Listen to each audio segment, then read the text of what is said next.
So the first question is, what do you find unique about your career field? The most unique thing I've found, I've done it now for 36 years, is that you may not know until 10 years down the road what kind of success you had, what kind of impact you made.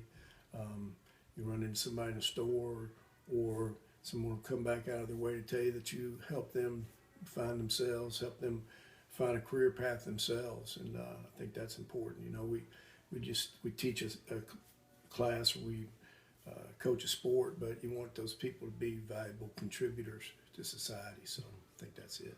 And the next question is, what skills do you feel contribute most to success in this field? Um, I think the skills you have to have is relating to people, being a people person, as they say, and learn to build relationships, and relationships not just between you and the players, but players to players, and you and parents. And so just you're always working with people. So they don't care what you know until they know you care. Is an expression I follow. And then, what sacrifices have you had to make to succeed in this field, and did you think they were worth it?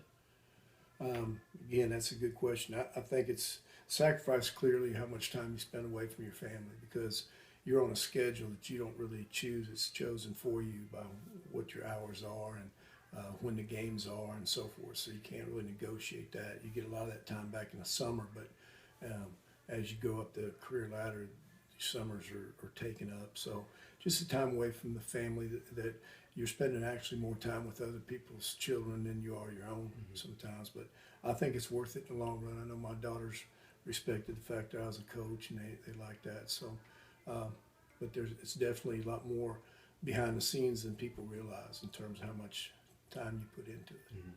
And then, when people leave this career, what are the main reasons?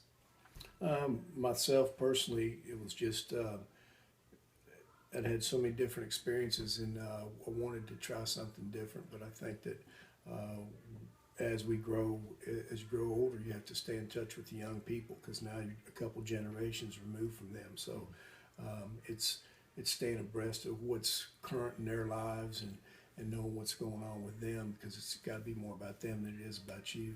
And then just I felt like sometimes administration wasn't really as supportive as they could be in understanding all the different things required of all different teachers and athletics. Other than football in Texas is a big thing, so if you're not coaching football, you're competing with it in some ways, whether you want to or not. And but I think the main thing was just the time requirement, and wanting to have a little free time and do something a little different. And then, if you could start over again, would you change your career path in any way? No, I thought at first I might like to be in college, but I think that there's a lot of change over there, and I love every minute of it, really. And you can't put a value on the people that you met and the experiences. I think it's about the money as much as it's about the experiences that you've had, and the wealth of friendships, and meeting new people, and having those. You know, I've now at the age where I've coached children of kids that I've coached. Yeah. So that's a pretty neat experience in itself. So you know you're making a difference, and that's something to be proud of, I think. And then the last question is, what is the most important thing that someone planning to enter this career should know?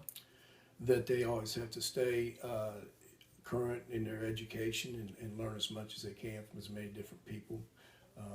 Always studying books, going to clinics, learning at conferences from others across the board. Not just like, for example, I was a basketball coach for most of my career, but I can learn from reading books about the Yankees championship series, and baseball. I can learn from Lou Holtz. Winning Every Day is a book that I used a lot, and it took me a while to realize that I needed to get more diverse in my thinking, and studying champions, and learning from them, not just basketball coaches.